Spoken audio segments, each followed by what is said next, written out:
இன்னைக்கு விஜய் வந்து உங்கள்ட்ட ஒரு ஆதரவு கேட்டாலும் சரி அவருக்கான ஒரு கொடுக்க மாட்டேன். வாய்ப்பே இல்ல. வாய்ப்பு இல்ல ராசா. ஏன்னா அதிமுகவை பொறுத்த வரைக்கும் எங்க அதிகாரம் இருக்கோ அந்த இடத்துல தான் இருப்பாங்க. அதிகாரம் இருக்கிற வரைக்கும் தான் எல்லாரும் சசிகலா காலில் விழுந்தாங்க. தனக்கு ஒரு கண்ணு போனாலும் எதிராளிக்கு 2 கண்ணு போகணுங்கிறதுல ரொம்ப தெளிவா இருக்கிறவர் அண்ணாமலை. சமீபமா பாத்தீங்கன்னா நீங்க ஏதோ திமுகவுக்கு ஆதரவு தெரிவிக்கிற மாதிரி இருக்குது. கண்டிப்பா சார். ஏன்னா மாண்புமிகு தமிழக முதல்வர் எனக்கு ஒரு 40 வருஷமா ஃப்ரெண்டு. அந்த மாதிரி இருக்கக்கூடிய சூழ்நிலையில எந்த வெளி ஃபங்க்ஷனுக்கும் போகாதவர் என்னுடைய 50 ஆண்டு காலத்துல 7000 நாடகங்கிறது ஒரு பெரிய ரெக்கார்டு. அதற்கு வந்து ஒரு ஒரு நண்பனை போல பேசுறார். அவர் எந்த கட்சியில் இருக்காருன்னு தெரியாது, ஆனா அவர் என்னைக்கு நம்ம ஆள் தான். அந்த மாதிரி பல விஷயங்கள். இன்னைக்கு நான் வந்தேன், அன்னைக்கு நான் வரணும்னு சொல்லிட்டாரு அவரு, நான் வந்துட்டேன். அதே போல 2026ல் நான் அவரை கூப்பிடுவேன், நான் கண்டிப்பா வருவேன் சார். எனக்கு நட்பு தான் சார் முக்கியம். நான் இப்போ இன்னைக்கு ஒரு முதலமைச்சர் நண்பனாக திமுகவுக்கு பிரச்சாரம் பண்ணுவேன்.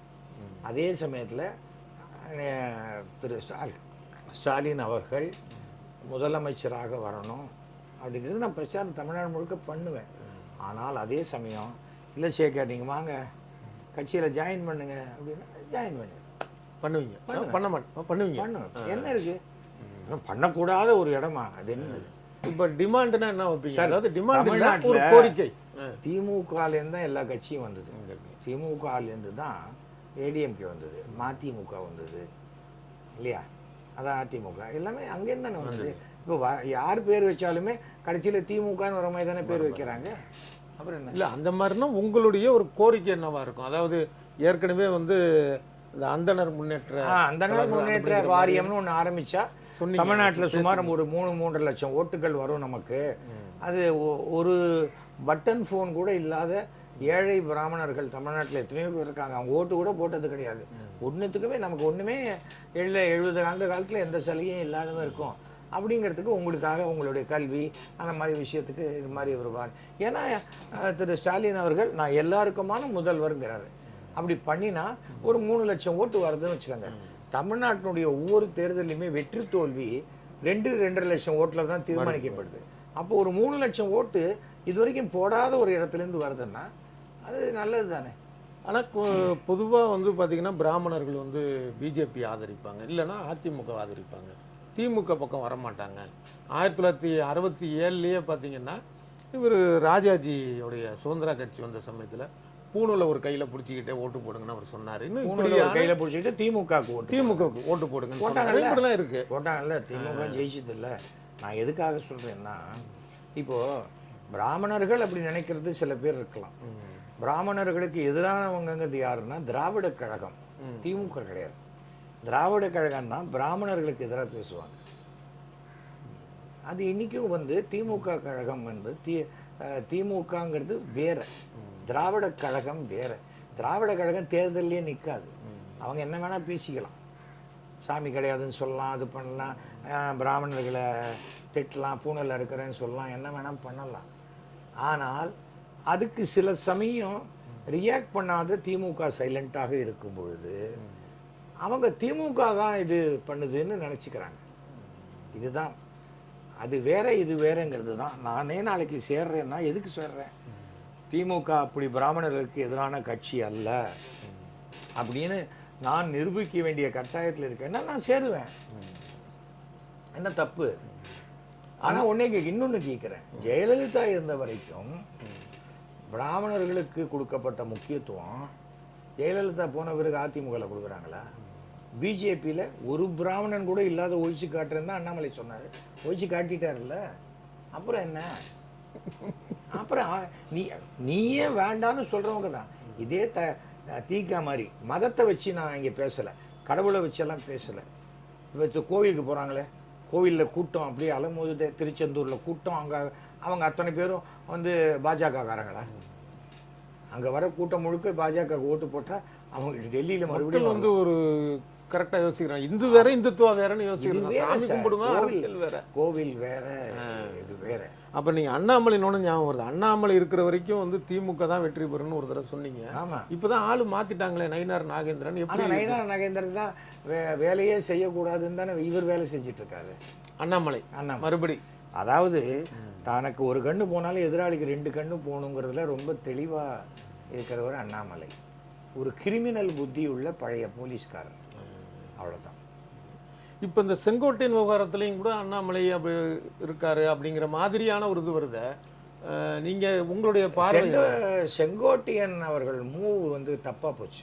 அதிமுகவை பொறுத்த வரைக்கும் எங்க அதிகாரம் இருக்கோ அந்த இடத்துல தான் இருப்பாங்க. அதிகாரம் இருக்கிற வரைக்கும் தான் எல்லாரும் சசிகலா காலில் விழுந்தாங்க. சசிகலா அவங்க சிறைக்கு போய் அந்த அதிகாரம் பிடுங்கப்பட்டு அதிமுக வெளில போனால் யாரு போய் விழுறாங்க? அந்த ஜாதி சமூகத்தை சேர்ந்தவங்க போறாங்க. அதிமுக யார் போறாங்க? அதுதான் அதிமுகவுடைய அடிப்படை. இன்னைக்கு இபிஎஸ் தான், இன்னைக்கு இபிஎஸ் பவர்ல இருக்கார். ஒரு எலெக்ஷனை வந்து நடத்தி வெற்றி பெறதுக்கு உண்டான அனைத்து ஃபினான்ஷியல் உதவிகளையும் செய்யக்கூடிய பவரில் இருக்கார். அப்போ இன்னைக்கு கட்சி அவர் பேரில் தான் இருக்குது. அந்த மாதிரி இருக்கக்கூடிய சூழ்நிலை அவரை விட்டு போக மாட்டாங்க. இப்போ நீங்கள் ஒரு ட்விட்டு கூட இன்னைக்கு போட்டிங்களே, சந்திரமுறியாக மாறிவிட்டார், அவர் கங்கான்னு நினச்சிக்கிட்டு எல்லாம் டீல் பண்ணக்கூடாது, அது தப்பு அப்படின்னு. அதாவது அவர் கூட சொல்லியிருக்காரு, இபிஎஸ்ஸை 2009 அம்மா நீக்கி இருக்காங்க. அது எதுக்கு இப்போ பேசணும்? எல்லாருமே சின்ன குழந்தையா இருக்கும்போது டிராயர் போட்டிருப்போம். நீ டிராயர் போட்டு போன ஆள் தான் எனக்கு தெரியாதா அப்படின்னா அது இப்போ சொல்லி என்ன பிரயோஜனம்? அரசியல் என்ன இன்னைக்கு என்னங்கிற ஒரு பொசிஷனை செய்யணும். நான் முதலமைச்சர்கிட்ட பேசும்போது, அவரை பற்றி பேசும்போது மாண்புமிகு தமிழக முதலமைச்சர் தான் சொல்லணும். அதான் புரோட்டோகால். நம்ம ஸ்டாலின் இருக்கிறார்ல அப்படி சொல்லக்கூடாது, பேசக்கூடாது. அது நீங்களும் நானும் தனியாக ரூம்குள்ள பேசுனா கூட, பொதுவெளின்னு இருக்கிறப்ப ஸ்டாலின் இருக்காரு பாருங்க, அவர் ஓகே அப்படி பேசலாம், பட் பேசக்கூடாது. அது நமக்கு அடிப்படையான இது. ஆனா இபிஎஸ் மேடையிலேயே ஒரு மேல பேசுறது தப்பு, பேச வேண்டிய அவசியம் இல்லை. ஆனா இப்படி இருக்கிறவங்க வந்து ஒரு எப்படி ஒற்றுமையா வருவாங்கன்னு எதிர்பார்க்க முடியும்? அதெல்லாம் உண்மையா ஒன்றும் சேரவே முடியாது சார். அந்த 89 போது அதிமுக 4 பிரிஞ்சது இல்லை, ஜா அணி, ஜே அணி, அப்புறம் வந்து நெடுஞ்செழியன் அவர் தனியாக, அதுக்கப்புறம் வந்து திருநாவுக்கரசு அணி ஏதோ இருந்தது, 4 அணியா இருந்தது. அதே தான் திருப்பி வந்து 4 பேரும் 4 அணியா போய் எல்லாருக்கும் நிர்வாகிகள் போட்டு விட்டாங்க. அந்த மாதிரி இருக்கக்கூடிய சமயத்துல இப்ப எல்லாருமே அதிமுகல இல்ல. டிடிவி தினகரன் அவர் தனியா கட்சி ஆரம்பிச்சு குக்கர் சின்னத்துல, தொப்பி சின்னத்துல நின்றுட்டாரு. அவர் எப்படி அதிமுகக்குள்ள வர முடியும்? உண்மைதான். ஏன்னா 89ல 2ஆ இருந்தது, ஜா, ஜே, புறா, வெள்ளை, அது இரட்டை புறா, சேவல். அப்புறம் வந்து இவங்க 4 பேர் அணி. ஸோ அந்த மாதிரி இது ஆயிடுச்சு.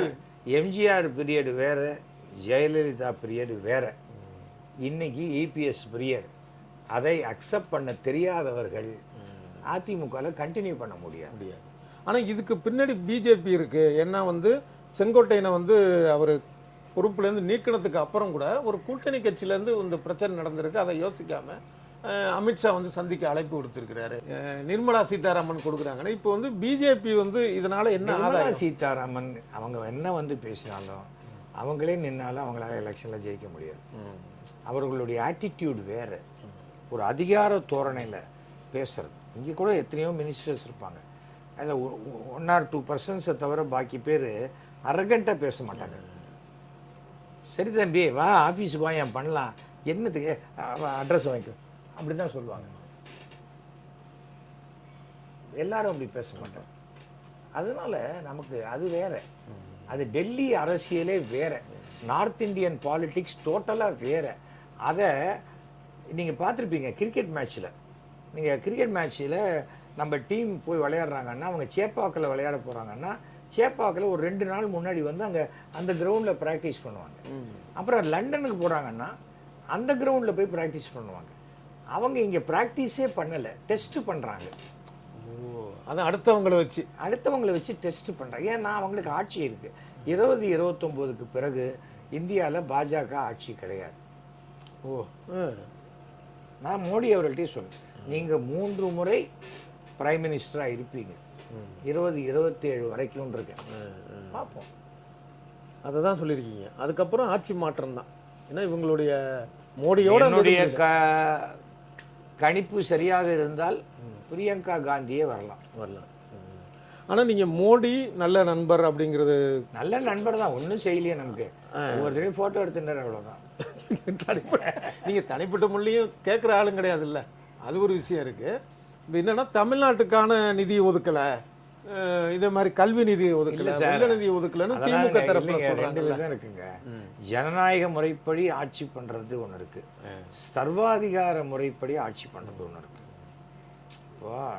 இந்த சேர்ல உட்கார்ந்தாதான் நான் உங்ககிட்ட பேசுவேன் அப்படின்னு சொல்றது சர்வாதிகார முறை இல்லையா சார்? எதுல உட்காருங்க சார் சொல்லுங்க, ரெண்டும் சேர் தான், அவ்வளவுதான். இதுல என்ன இருக்கு? அத ரெண்டாவது தடவை சொல்றேன், எனக்கு இது ஒரு இன்ப அதிர்ச்சியா, என்ன கூட சில பேர் சொல்லுவாங்க, சார் சார் அவங்க கல்லால போய் என்ன உட்கார சொல்லுங்க, ஐயோ வேணாம் வேணாம், நீங்க உங்க சேர்ல உட்காருங்க, நான் இங்க உட்காந்துக்கிறேன். இதுல ஒண்ணுமே, இதை வந்து ஒரு பெரிய ரைடு, அந்த இது ஒரு அக்ரிணை. ஆனா இப்படி இருக்கிற நீங்க எப்படியா அரசியலுக்கு வந்தீங்க, ஏன் வந்தீங்க? அதுதான் தெரியல, கட்டத்துல இருக்கு. இருக்கிறதுனால எங்க ஃபேமிலி யாரும் அரசியல் கிடையாது இல்ல, நாங்க தவறாம ஓட்டு போடுவோம். அது சொல்லுவார் அப்பா, ஒரு தேர்தலில் கூட ஓட்டு போடாம இருக்கக்கூடாது, பிடிக்குதோ பிடிக்கலையோ ஓட்டு போடணும். அதை நான் பண்ணிருக்கேன், அதை நான் இன்ன வரைக்கும் பண்ணிருக்கேன். நான் அரசியலுங்கிறது ஒரு கட்டம் தான். கட்டம் தான் சார், நம்ம கட்டம். எனக்கு அந்த விருப்பம் உண்டு சார். நான் அரசியலை எப்படி பார்க்குறேன்னா, சமூக சேவை செய்வதற்கு அங்கீகாரம் உள்ள ஒரு இடம். இப்போ நானே ஒரு பணம் இருக்கு, ஒரு ஃபிசிக்கலி சேலஞ்சு பர்சன், மாற்றுத்திறனாளி வராருன்னா ஒரு சைக்கிள் வாங்கி கொடுக்குறேன். அது ஒரு சைக்கிள் இப்போ நீங்கள் 7500 ரூபாய் 8000 ரூபா ஆகுது. இதுவே 10 பேருக்கு வாங்கி கொடுக்கணும் 80,000 ரூபா செலவழிக்கிறதுக்கு என்கிட்ட பணம் கிடையாது. இதுவே ஒரு அதிகாரம் இருந்ததுன்னா அந்த அதிகாரத்தின் வழியாக நான் 10 பேருக்கு சைக்கிள் வாங்கி கொடுக்குறேன். சரி, இதுதான் ஒரு கேள்வி. நீங்கள் யாருக்கும் ஓட்டுக்கு பணம் தரலை, தவறுகள் எதுவும் பண்ணலை, அந்த மாதிரியான ஒரு எம்எல்ஏவாக இருந்தீங்க. நீங்கள் ஏற்கனவே இருந்த கட்சியோ இல்லை ஆதரித்த கட்சியோ இல்லை இப்போ இருக்கிற கட்சியோ ஆதரிக்கிற கட்சியோ அப்படி இருக்குமா? நீங்க எந்த ரெண்டு விஷயம் தான் அரசியல்ல புரிஞ்சுக்கிட்டேன். நம்ம யாரையும் மாற்ற முடியாது, நாம நேர்மையா இருந்தா இருந்துட்டு போறோம். ஆனா யாராக இருந்தாலும் அந்த ஆளு ஆனஸ்டியா, அவரை விடு அப்படிமா, அது போறோம் நமக்கு அந்த மாதிரி. அப்போ ஒரு வேளை வந்து நாளைக்கு விஜய் வந்து உங்கள்கிட்ட ஒரு ஆதரவு கேட்டாலும் சரி, அவருக்கான ஒரு கொடுக்க மாட்டேன், வாய்ப்பே இல்லை. வாய்ப்பு இல்லை ராசா. ஏன்னா நான் எப்போ வந்து ஒரு டிஎம்கே ஸ்டாண்ட் எடுத்து என்னுடைய நண்பர் திரு மு.க. ஸ்டாலின் அவர்கள் மீண்டும் தமிழக முதலமைச்சராக அமர வேணும்னு நான் பேசுறேன்னு அவர்கிட்ட வாக்கு கொடுத்துட்டேன்னா, அதுக்கப்புறம் இது எப்படி? ஆனால் அப்படி திமுகவுக்காக ஒரு பிரச்சாரத்துக்காக இல்லை திமுக மேடையில் பேசுனீங்கன்னா, இப்போ ஒன்றிய அரசு எங்களுக்கு இது செய்யலை, மோடி பேசணும், திமுக செஞ்சதை மட்டும் சொல்லிட்டு போகலாம் சார். எதுக்காக நீ ஓட்டு போடுற, அதுக்காக அதை சொல்லிட்டு போகலாமே. நான் என்ன சொல்றேன், உங்களை திட்டினாதான் நான் நல்லவனா? இல்லையே.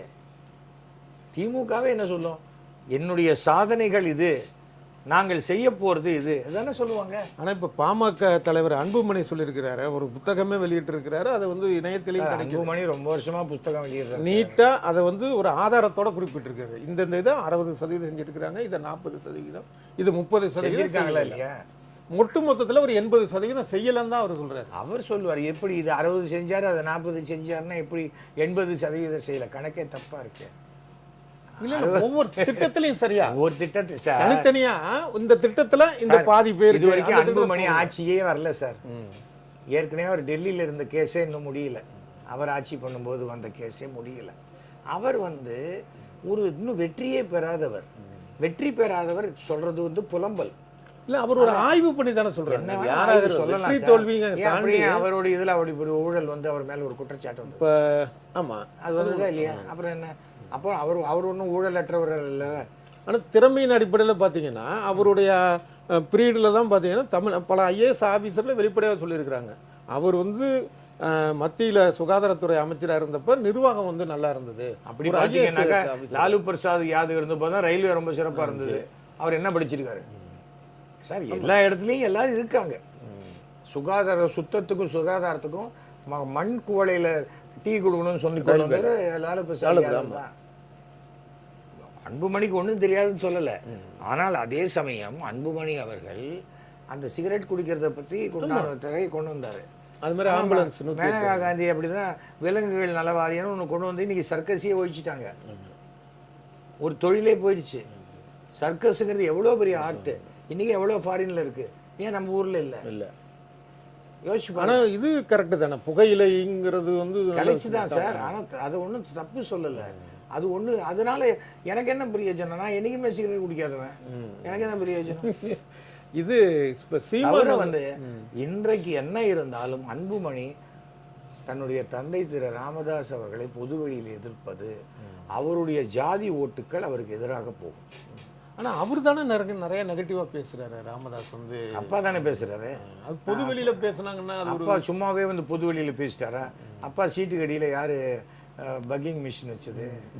அவரே வச்சுக்கிட்டாரா? அதனால வந்து அவருடைய ஆதங்கத்தை கொட்டுறாரு. சார் ஒரு வயதான தந்தைக்கு உண்டான ஒரு, அவர் வயசாச்சுனாலே அவங்க அப்பா எனக்கு ஒன்றும் தெரியாது அப்படின்னு சொல்ற ஒரு மனோபாவம் உள்ள குழந்தை மாதிரி இவர் வரக்கூடாது. இவரும் டாக்டருக்கு படிச்சவர். நாளைக்கு இவர் பொண்களோ இவரோட பசங்களோ இவரை சொல்றதுக்கு எவ்வளோ நாள் ஆகும்? இன்னும் 20 வருஷம் ஆச்சுன்னா இவரை சொல்லிடுவாங்க. அப்போ அவரால் தாங்க முடியுமான்னு யோசிச்சுப்பாங்க. இப்போ அதே மாதிரி இப்போ மறுபடியும் இந்த விஜய் இதுக்கு வருவோம். இவருடைய ஒரு சுற்றுப்பயணத்துக்கு பிறகு இன்னும் 20% அவர் வாங்குவாரு. 25% நீங்க இல்ல, ஏன்னா இப்ப அத ஒரு பெரிய விஷயமா சொல்லிட்டு இருக்காங்க. 25% வாங்கன்ட்டு இந்த ஆதவ அர்ஜுனா ஒரு தடவை சொன்னாங்க. ஆதவ அர்ஜுனா ஸ்லீப்பர் செல்லோன்னு எனக்கு டவுட் சார். உசுப்பி விடுறது, சொரிஞ்சு விட்டே உடம்ப புண்ணாக்கிட்டீங்கடா மகள. அதுக்காக தான் அந்த ஆதவ அர்ஜுனா போயிருக்காருன்னு நினைக்கிறேன். எனக்கு தெரிஞ்ச வரைக்கும் அவர் எதுக்கு இங்க போனாரு? விசி பார்ட்டிக்கு எதுக்கு இங்கே வந்தாரு? அவருக்கு வாட் இஸ் ஹிஸ் ஸ்டாண்டு என்ன?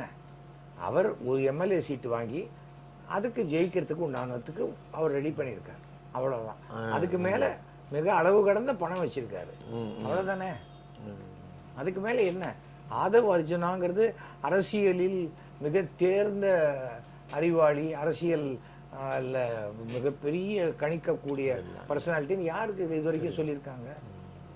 இப்போ சீமானுக்கு ஓட்டு குறையுமா அதிகரிக்குமா?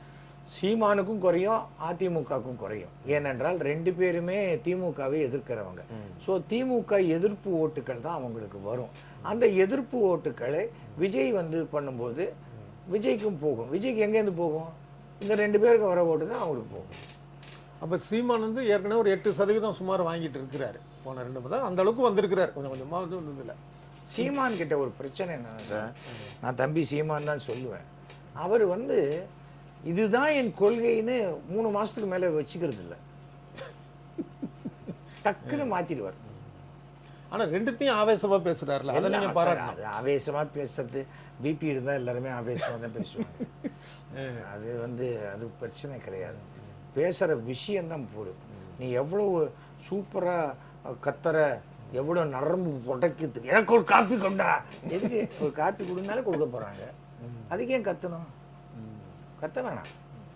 அவர் என்ன நினைக்கிறார்? இளைஞர்களை அப்படிதான் உசுப்பு ஏற்றணும்னு நினைக்கிறார். அவருக்கு வந்து அவர் பிரபாகரன் விஷயத்துல அவர் சொன்ன விஷயங்கள்லாம் எவ்வளவு எள்ளி நகையாடக்கூடிய விஷயங்கிறது போயிட்டு உலகம் முழுக்க போகுதுங்கிறது காணொலிக்கு பின்னாடி வர கமெண்ட்கள் பார்த்தாலே தெரியும், எல்லாருக்குமே தெரியும். ஆனால் ஒரு இலங்கை பிரச்சனைக்காக ஒரு குரல் கொடுக்கக்கூடிய ஒருத்தராக வெளிநாட்டில் உள்ள இலங்கை தமிழர்கள் சீமானவர்களை பார்க்குறாங்க. பார்த்துட்டு போட்டு அது எப்படி நீ பார்க்கறது தப்புன்னு நான் சொல்ல மாட்டேன். ஏன்னா அவர்களுக்கு அவர் மேலே ஒரு நம்பிக்கை. நீங்கள் இந்த ஈழத்து விஷயம் நடந்ததுலேயே பார்த்தீங்கன்னா காமெடியில் துப்பாக்கி சுட சொல்லி கொடுத்தாரு, இட்லியில் ஆமக்கரின் இது மாதிரியான ஒரு விஷயம். ஆனால் அதை அந்த கட்சியில் இருக்கிற இளைஞர்கள் ஒரு கணிசமான ஒரு நம்பி கைத்தட்டுறாங்களே, அதை பார்க்கும்போது உங்களுக்கு என்ன தோணும்? சினிமாவை நிஜம்னு நினச்சி எவ்வளோ பேர் நம்புகிறாங்க. அது மாதிரி தான். நான் ஒரு தடவை ஒரு சிக்னலில் நிற்கிறேன் குரோம்பேட்டில், இந்த ரயில்வே கேட்டு போட்டிருக்கு. அப்போது வந்து ஒரு ஆட்டோ டிரைவர் சார் நீங்கள் என்ன ரஜினி ஃப்ரெண்டு தானே சார், அப்படியே டைவர்ட்ஸி போயிட வேண்டியது தானே, எங்கே போகிறது அந்த எலக்ட்ரிக் கம்பியில் விழுறதுக்கா? இப்படிதான் இருக்கு யதார்த்தம். அவ்வளோதான் யதார்த்தம். அதாவது நிறைய பேர் கொஞ்சம் அறியாமைன்னு சொல்ல மாட்டேன், அப்பாவிகள் சினிமாவை நிஜம்னு நம்புறாங்க. சரி, நீங்க கடந்த கால எம்எல்ஏங்கிறது இருக்கட்டும், கடைசி கேள்வி இதுதான், வருங்கால எம்எல்ஏவா வருங்கால எம்பியா? சார் நான் அதுக்கு வந்து முதல்ல கட்சியில் சேரணும். நான் கட்சியில் சேருறது வந்து என்னுடைய விருப்பம் மட்டுமே இல்லை, கட்சிக்கு விருப்பம் இருக்கணும் இல்லையா. நீங்கள் வாங்க எங்களுக்கு சந்தோஷம் அப்படின்னு சொல்லணும். ஆனால் அப்படியே ஒரு சூழ்நிலை வந்தால் நான் வந்து அம்மா தாயே எனக்கு ஓட்டு போடுங்கன்னு சொல்கிற இடத்துக்கு போக மாட்டேன். நான் பொது தேர்தல் எந்த சினிமா அசோசியேஷன் தேர்தலில் கூட நான் நிற்கிறவன் கிடையாதுன்னு ஒரு 12 வருஷம் முன்னாடியே டிசைட் பண்ணிட்டேன். அதனால் அது இல்லை. ஸோ எம்எல்ஏங்கிறது இல்லை. பாக்கி என்னங்கிறது அது வந்து நான் கட்சியில் சேர்ந்த பிறகு கட்சி தலைமை தான் முடிவு. சரி, அப்புறம் இன்னொரு இது கடைசியிலும் எக்ஸ்ட்ரா ஒரு கடைசி கேள்வி. இப்போ உங்களுடைய பொதுப்பணிகள் எல்லாருக்கும் தெரியும். இப்போ உங்கள் சன் அஸ்வின் அந்த மாதிரி நிறைய விஷயங்கள் பல வருடம் பண்ணி நிறைய பிளட் கொடுக்குறான், சோஷியல் சர்வீஸ் பண்ணுறான், எல்லாம் பண்ணுறான். இப்போ ஆனால் அவனுக்கு இன்னும் அனுபவம் இல்லை. இப்போ அரசியலுக்கு அவர் வருவாரா? நாளைக்கு வரணும் சார். நாளைக்கு அவனுக்கும் இன்ட்ரெஸ்ட் இருக்கு. இப்போ இந்த வருஷம் இல்லை அடுத்த வருஷத்துக்குள்ள அவனை சேர்த்து விட்டேன்னு வச்சுக்கோங்களேன். அவன் டிஎம்கேல சேர்த்துக்கு இஸ் ரெடி, அவன் ரெடியாக இருக்கான். சேர்த்தா அவன் திரு உதயநிதி ஸ்டாலின் அவரோட போட்டோ பின்னாடி யங் குரூப்பு அவருக்கு பின்னாடி போய் ட்ரைனிங் எடுத்துக்கிட்டோம். அப்போ உங்கள் வீட்லேயும் ஒரு வாரிசு அரசியல் வருது.